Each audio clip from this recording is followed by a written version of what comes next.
Fazail Amal, Fazail Amal, Virtues of Actions, Stories of the Prophet's Companions.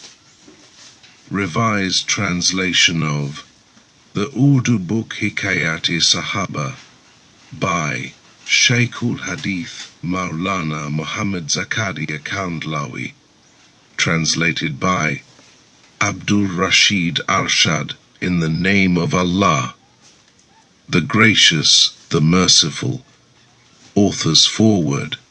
We glorify Allah and ask blessings and salutations of peace for the noble Prophet, peace and blessings be upon him, his companions, and those who follow him in upholding the cause of the right religion.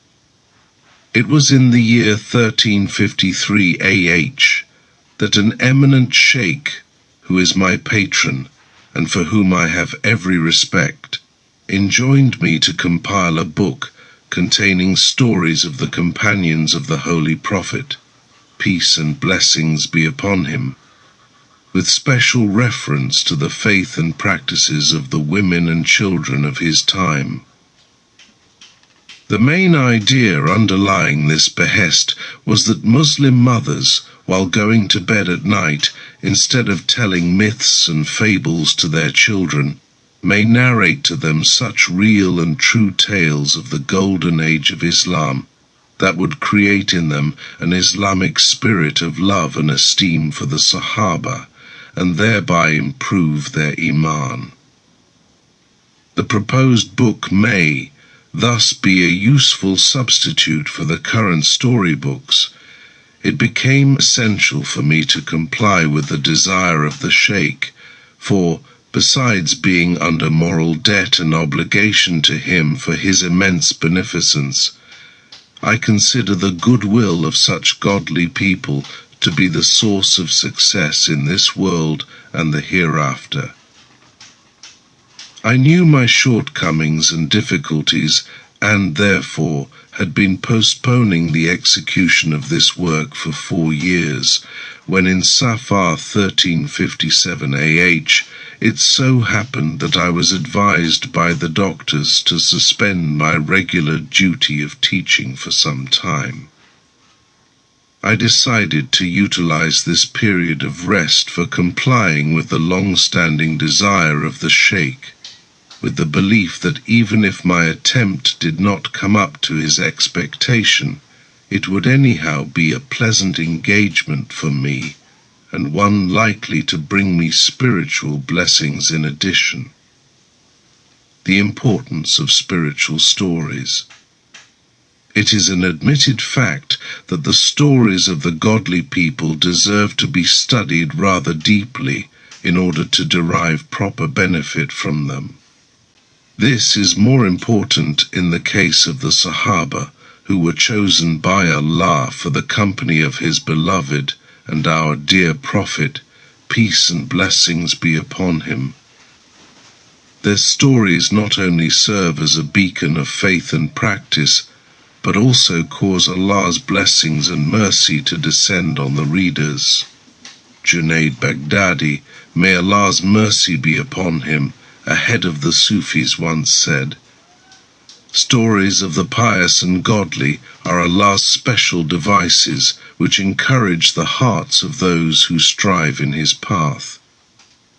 When somebody inquired of Junaid, may Allah's mercy be upon him, if he could cite something in support of his statement, he replied, "Yes. Allah has said in His book, and all that we relate unto thee of the stories of the messengers is in order that thereby we may make the heart firm. And herein hath come unto thee the truth and an exhortation and a reminder for believers." Quran 11:120. The necessity of frequent study. One cannot lay too much stress on the point that whether these be the sayings of the Holy Prophet, peace and blessings be upon him, or the stories of other God-fearing people, the books on Islamic practices, or the epistles and written discourses of the saints, It is not enough to go through them once only. They have to be studied over and over again in order to derive proper benefit from them. Abu Sulaiman Darani, may Allah's mercy be upon him, a famous saint, writes, I attended a discourse by a sheikh at his residence. It had some effect on me, but only till the time that I rose from the meeting. I went to his audience for the second time to listen to his discourse, and this time the effect remained with me till I reached my home. When I visited him for the third time, the effect of his discourse stayed with me even after reaching home. Then I broke the shackles that had kept me away from Allah and set out on his path to seek his pleasure. Such is the case with religious books. A cursory reading of these seldom produces the desired effect, and a frequent and thorough study thereof is therefore necessary.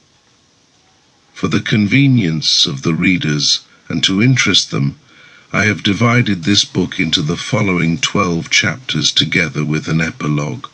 Chapter 1, Steadfastness in the Face of Hardships. Chapter 2, Fear of Allah. Chapter 3, Abstinence and Contentment. Chapter 4, Piety and Scrupulousness.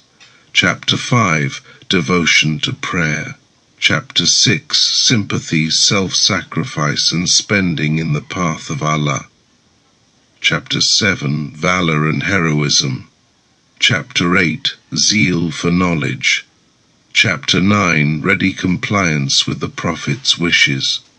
Chapter 10, The Women's Love of Faith and Their Courage. Chapter 11, The Children's Devotion to Islam. Chapter 12, Love and Devotion for the Prophet, Peace and Blessings be upon him. The Epilogue, Sahaba's Virtues and Privileges.